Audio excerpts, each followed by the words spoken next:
morning, everyone. My name is Gianluca. I'm a PhD student at the MPI Hannover, and I will keep talking about continuous gravitational waves. However, in this talk, I will try to talk about the possibility to open up to low frequencies and try to convince you how this is actually interesting. So, since Lucia has already introduced our sources and the kind of signal, I will just very quickly skim through this slide. We're looking for slightly non-axis symmetries in neutron stars that would produce a continuous signal. In this talk, possibly in the next ones, I will interchangeably use the word ellipticity with the word deformation. It's just that ellipticity is just a dimensional parameter we use to parameterize deformations. And I'm not talking a lot about the possible causes. Even here, there's a list of possible causes for deformation. I will instead focus on the first one of this list, so the possibility of having strong internal magnetic fields that actually would distort the star, and so will cause them to be non-axis symmetrically distorted. So let's talk about the simplest kind of searches we make, and which is the ones that target known pulsars. So the reason why these are the simplest is because a known pulsar, we know exactly the parameters of it, and if we assume that the signal parameters are locked with the spin evolution of the object spinning, then we know everything about the signal, and so our searches are very cheap, and in turn it comes that they are the most sensitive ones we can make. So in this plot here, I'm showing basically all the pulsars that we've been targeted so far in terms of their spin frequency versus the inferred magnetic fields.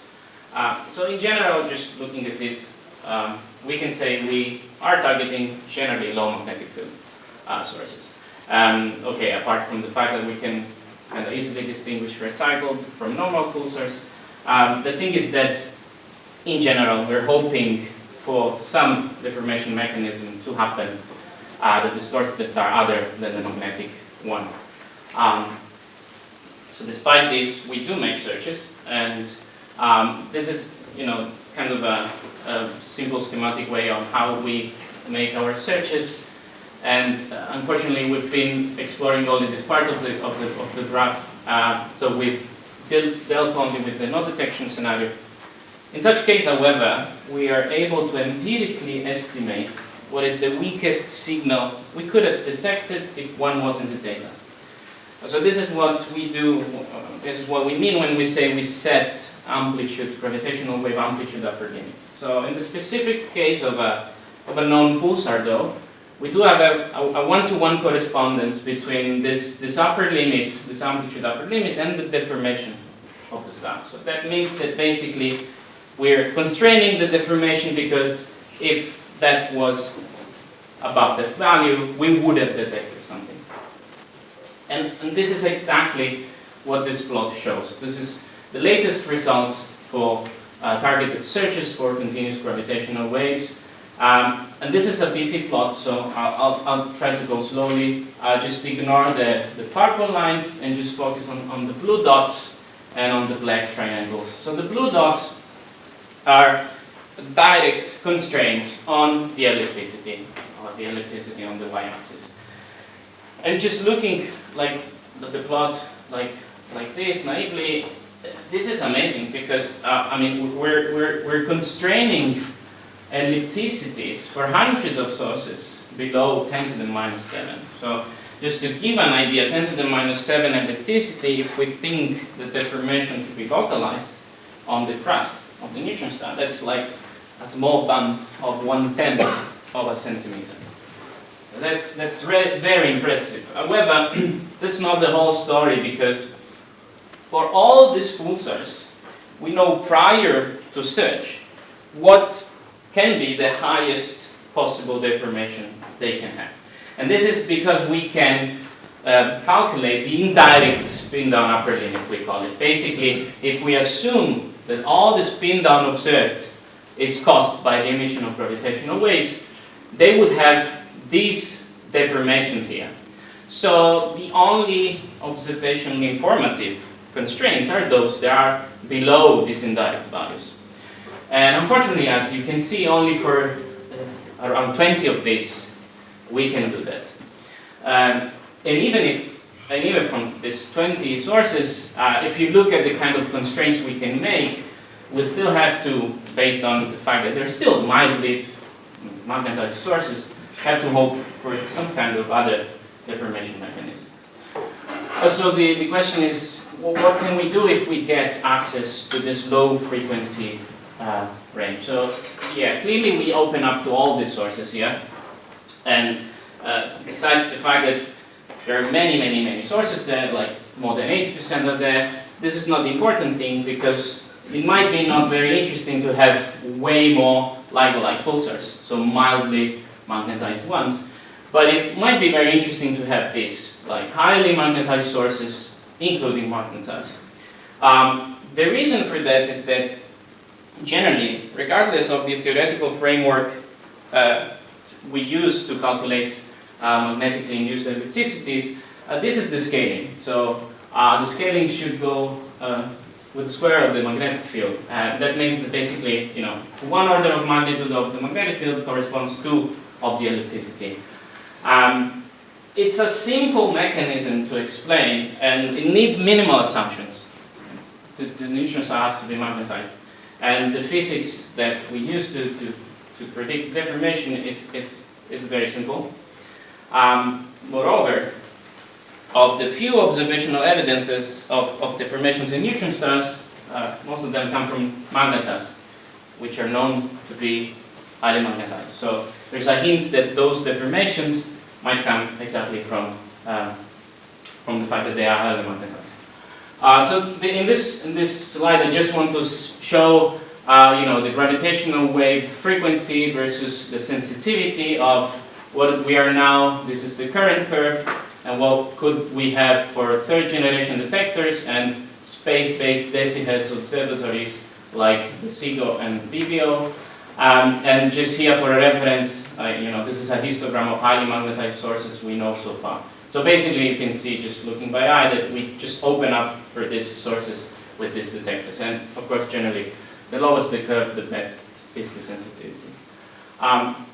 So with this plot, we just show what we could do in terms of science, just considering only the sources we know so far.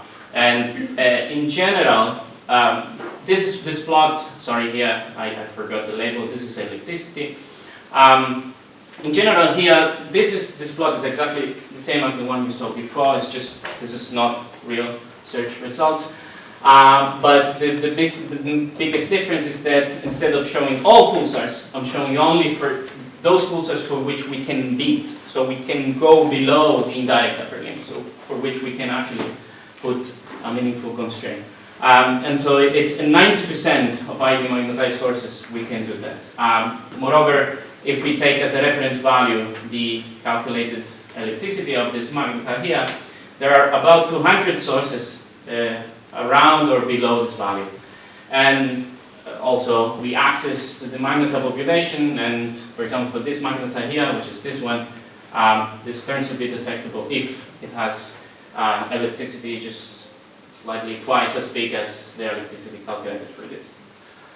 This is another kind of very simple example of the type of science we can make. So far I've been very model independent, but if we want to stick to a model, this model is kind of a very simple one that came out in 2011 by Mastrano. So far, according to my discussion, we could have been able to, compare the the observational constraints with some theoretical value. Unfortunately, this is not so simple because, okay, we know the dependence, but the ellipticity, so the deformation, is also a function of how the magnetic field is topologically organized in the star. And in the simplest case of, for example, a twisted torus, these authors parameterize this dependence in this way with this lambda. So lambda is basically the fraction of the energy stored in the boloidal component over the total magnetic energy in the star.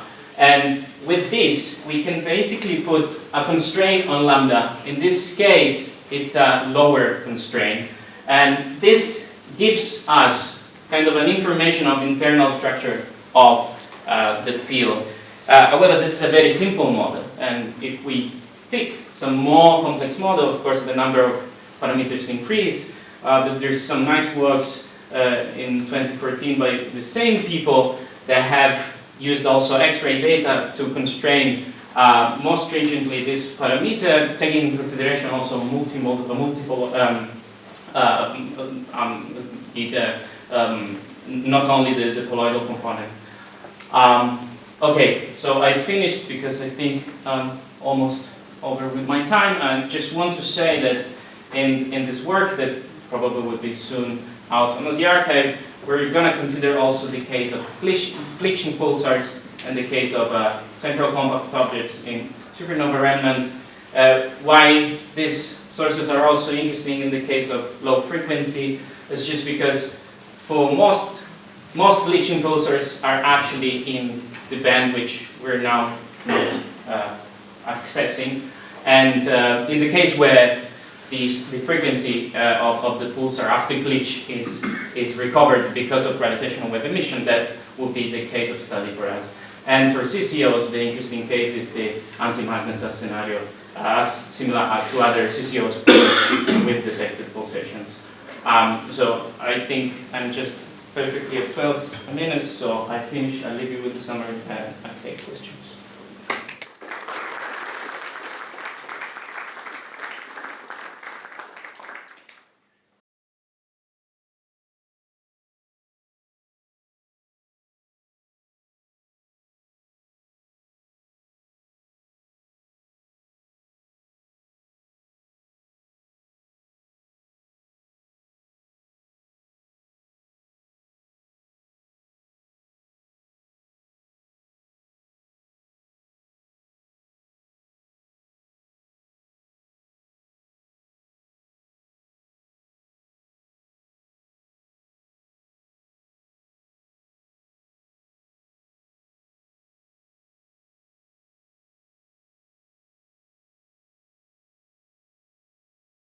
Yes. No, I can't do on the top of my head. I don't know how to do that. Mm-hmm. No, I can't. It would be interesting to. Yeah, thank you. Yeah, thanks. I think we have time for one or two more questions. Lucy?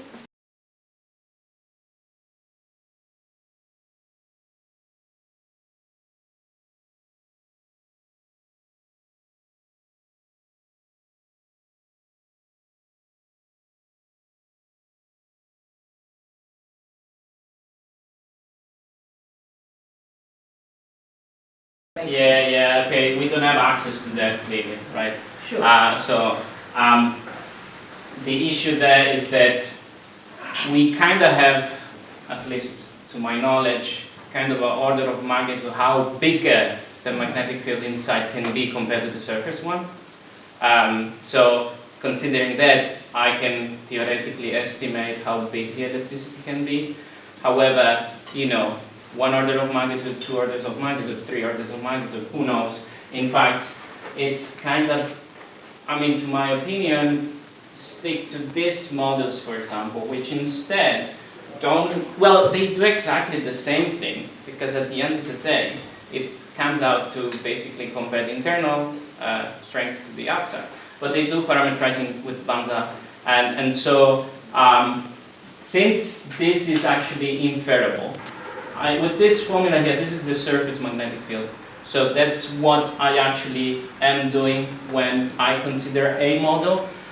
But yeah, your question, I understand it. It's just, I don't know. We don't know. Thank you very much. One more question.